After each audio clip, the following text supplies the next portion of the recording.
I'm going to go through the questions that you had a look at last lesson. In particular, I'm going to focus on the ones that as a class you said you will need help and support on. So that's the mechanism style questions and also the calculation question as well. So I'm going to start by looking at question 3. Question 3 was probably the easier mechanism out of all of them, but it's a good chance for me to just explain how to do the mechanisms. So it says in the question that 4-chloromethylbenzene is one of the products of chlorination of methylbenzene. So this is where knowing your names of your products is really going to help. So 4-chloromethylbenzene is going to be the chlorine attaching onto the 4th carbon, starting with the numbering at the methyl group that's on there.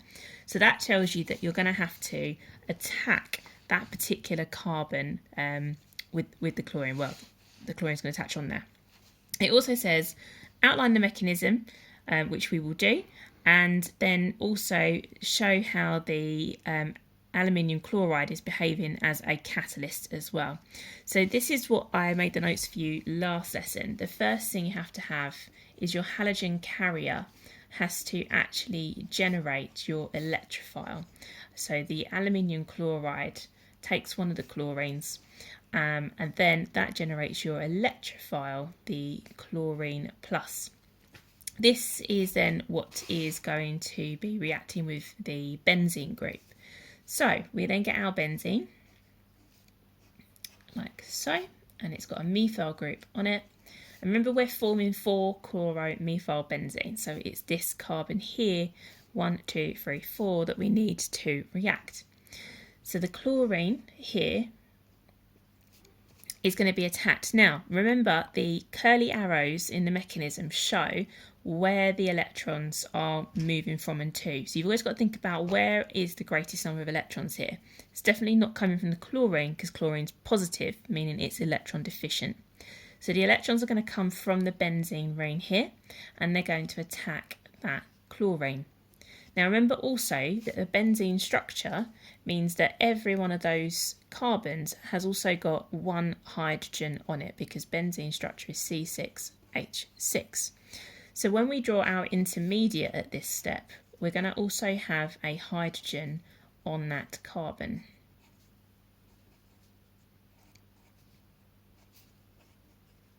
Now what lots of you recognised at this stage is usually, of course, we draw the attacking happening at the top, and therefore the half circle goes that way round. But the half circle needs to go with it opening up, sort of a horseshoe, wherever that additional group has been added on, because what we've got here is an intermediate step. This isn't going to be very stable. The carbon has now got sort of extra bonds with those electrons sharing here, so it's very electron deficient at this point, meaning it's slightly positive. Now the chlorine's what we're trying to get on to attach, meaning we need to get rid of this hydrogen. There are going to be electrons that are currently in this bond here, and to get rid of that hydrogen, that bond has to break. Now those electrons again are going to go to wherever it's positive, so they're going to come out of that bond, they're going to go into that positive centre, and that hydrogen will come off on its own. So we will be left with the 4-chloromethylbenzene.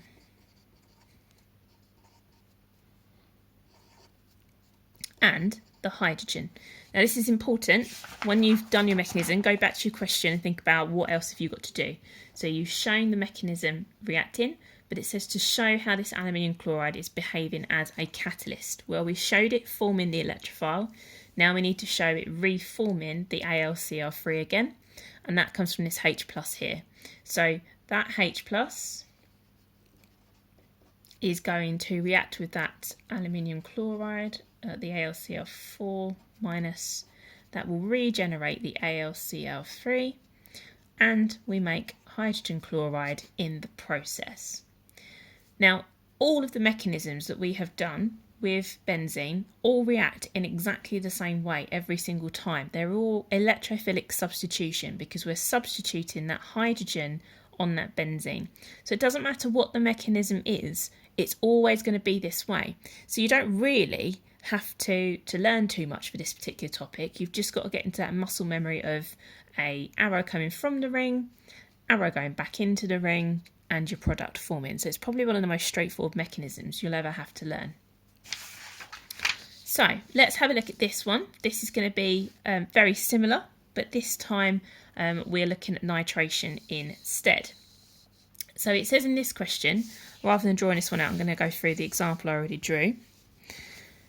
Benzoic acid can be nitrated by concentrated nitric acid in the presence of concentrated sulfuric acid as a catalyst. So that's this equation here. You've got to learn this particular equation because you've got to know how that electrophile here is generated. So it's your nitric acid and your sulfuric acid reacting together. There are hints in the question if you forget, like here, for example, it shows you that water is also produced. So that must be a product of this particular reaction. Then outline the mechanism for the nitration of the benzoic acid, show the sulfuric acid acting as a catalyst. This is another hint that your sulfuric acid will need to be remade at the end, okay?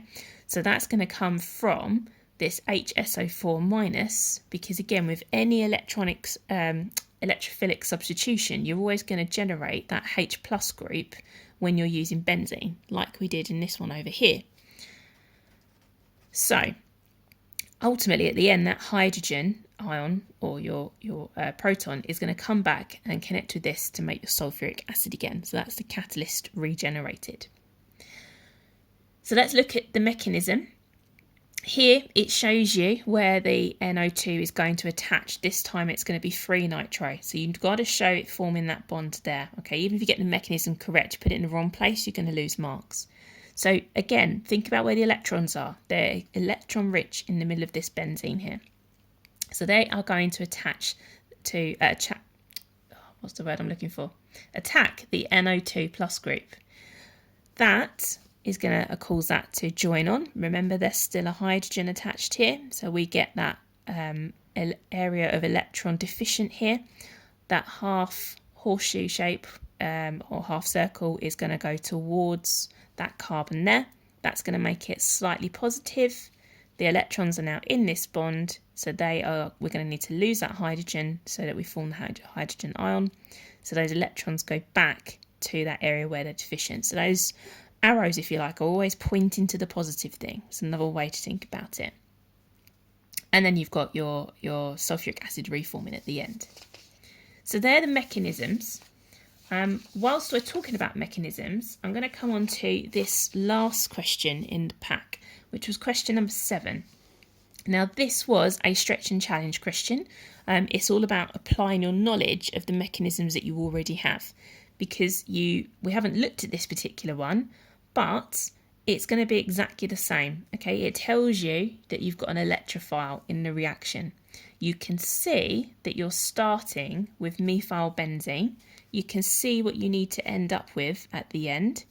You can see that hydrogen ion's being generated. So these should be ringing bells with these mechanisms over here. Yeah, starting with a benzene ring, forming a hydrogen ion. We've got an electrophile attacking. So it's going to be the same mechanism again.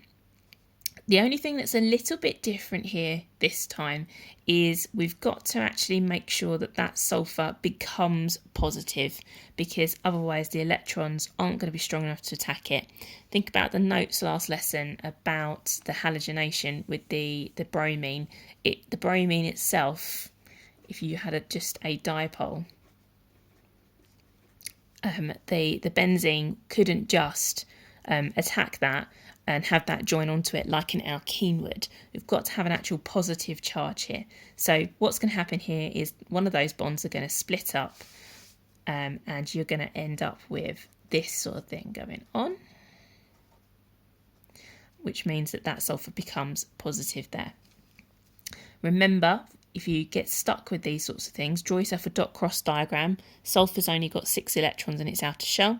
So that's what the electron's going to look like here. So the electrons will end up going into the oxygen and away from the sulfur. So all that's left to happen at this stage is what would happen once that has gone there is that would end up attacking that sulfur because it's an electrophile. So all of this bit you don't need to actually draw out. They're focusing here on the intermediate that's formed in between times. So it's just going to be the same as the others. You're going to end up with that benzene staying as it is, but now you're going to have two groups attached on. One will always be the hydrogen, and then you've got your electrophile that has just added onto that group. And if you get stuck, look at this. That is what is going to be your intermediate attacking on at that point. And then that horseshoe shape with the positive charge there. And remember, it's always arrow going away from the benzene ring, arrow going back into the benzene ring. So that's going to show your electron movement there. So they're always the same. You've just got to find those things that work for you, those ways of remembering it. Are you thinking about it in terms of electrons? Are you thinking about it in terms of arrows away and towards? Find a way that works for you. But more importantly, practice, practice, practice, practice, practice. It's the only way you're going to commit it to memory. Right, that's the mechanisms. Let's have a look at question number 8. No, sorry. What question number was it? It was part of number 4. 4II. So it was part of the previous question. This one says that the chemist carries out the reaction using 4.97 grams of benzoic acid. The chemist obtains 3-nitrobenzoic acid as an impure solid. The chemist purifies the solid and obtains 4.85 grams. Describe a method to obtain a pure sample from the impure solid and determine the percentage yield and check its purity. Right, this was another one that was a bit of a recap of stuff you should know, and again a little bit of a stretch and challenge of have you been sort of reading ahead and looking at some of the ways of purifying compounds. So actually purifying the solid is a technique known as recrystallization. We haven't yet covered this. This will be covered in the A2 organic synthesis topic or in polymerization when we look at nitrogen containing compounds. But if you want to go ahead and look up recrystallization, you can, but I'm not going to talk about it now. Checking purity is something you should really be familiar with from GCSE. One of the simplest ways of checking the purity of any solid is to look at the melting point. If the melting point gives you a sharp reading at the data book value, it's pure. If it's not a sharp reading, it melts over a range of temperatures and it doesn't match the data book value, then it is not going to be pure. So that's the easy thing. But I will go through the maths and the percentage yield because that seems to have confused a couple of you. So the first thing to remember with percentage yield is that to work out the percentage yield, you need to know what you actually get divided by the theoretical of what you should have got. Spelling issues. And you times it by 100%. So think about it as a score in a test. If you got 20 out of 30, 20 is what you actually got, 30 is what you could have got. So you divide the two times by 100%. Absolutely same thing with this. Now, in the question, they give you what they actually get. So they get 4.85 grams. That's going to be this number here. What they don't tell you is what theoretically we should have got had we used the 4.97 grams of benzoic acid. So we're going to need to use a reacting mass calculation in order to be able to work out the theoretical yield.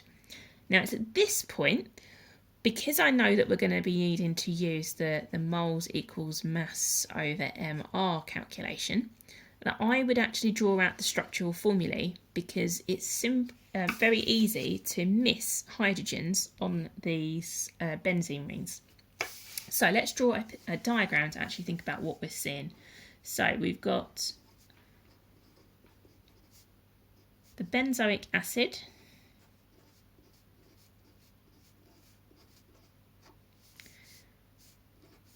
and then each of those has one hydrogen on them.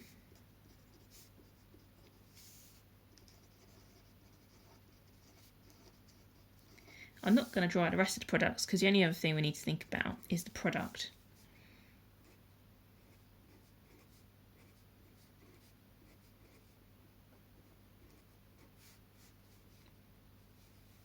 The nitrogen attaches onto here. The actual bonding for this one's a bit weird, but it's one you can look up. And we've got the acid group up here. And the hydrogens all the way around. Right. So this is the 3-nitrobenzoic nitrobenzoic acid. Then I would fill in what I actually know from the question. So it tells me in the question that I started with the 4.97 grams of this, and I got an impure solid here, and when I purified it, I got 4.85 grams. Okay, so the first thing I need to do is I'm going to need to work out the moles of my benzoic acid. And remember, in this equation here, if I want to know moles, I need to know the mass and the MR. So let's look at the MR for this compound here. I've got 1, 2, 3, 4, 5, 6, 7 carbons. Each carbon has a mass of 12. I have got 2 oxygens. Each oxygen has a mass of 16. And I've got 1, 2, 3, 4, 5, 6 hydrogens. Well, each hydrogen has a mass of 6. So that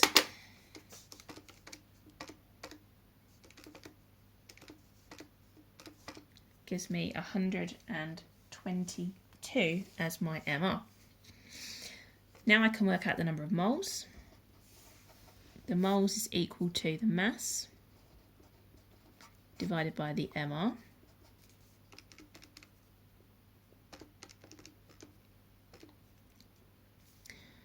Which gives us quite a long number, but I'm going to round that up to 0.0407. Don't really ever want to go smaller than 3 significant figures when you're rounding your numbers mid-calculation. So that's my moles of benzoic acid. As you can see from the question, they're in a one-to-one relationship with each other. So if I have that number of moles of benzoic acid, I also have that number of moles of the free nitrobenzoic acid as well. I know now the moles of this, so I want to be able to work out the theoretical mass, what I should theoretically get if that's how many moles I produce. So I'm going to also need the MR of the free nitrobenzoic acid. So 1, 2, 3, 4, 5, 6, 7 carbons. Plus 1, 2, I've now got 4 oxygens. I've got a nitrogen in there, and I've got 1, 2, 3, 4, 5 hydrogens.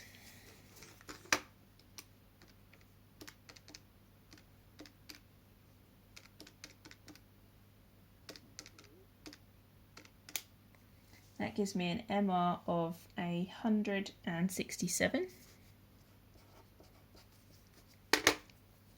So, rearranging the calculation up here, moles times by MR gives me the mass.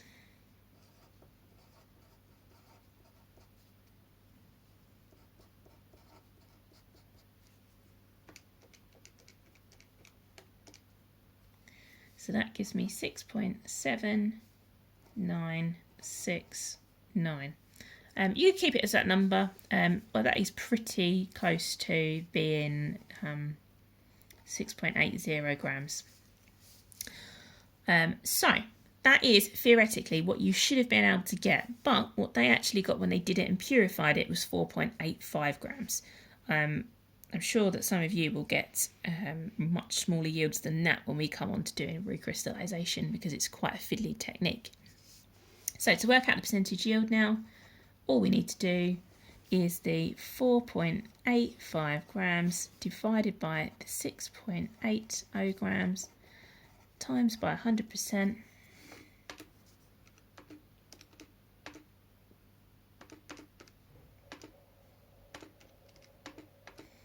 And that gives me 71.32%. That is how you do percentage yield. There is another method at this point. You can do it in terms of moles instead. So you could convert that 4.85 grams into moles rather than work out mass at this step here. And then you also know the moles of what it should have been. So you'd end up doing the moles of what you got divided by the moles of what it should have been times 100%. Either method is absolutely fine, and all mark schemes will allow either method. So you've got those at your disposal too, if that makes sense to you. There's no right or wrong way of doing that. So hopefully that's answered some of your questions on the tricky bits. I haven't really gone through the multiple choice ones because you should be able to hopefully figure those out. Like in particular this one, you can research, use your textbooks, the online textbook, find out what these reactions do. This one here does something different. And I think most of you said you found the first couple of questions easy. I hope that's been useful to you. Do let me have some feedback. Let me know if you like this, if there's anything else you have questions on as well. Thank you.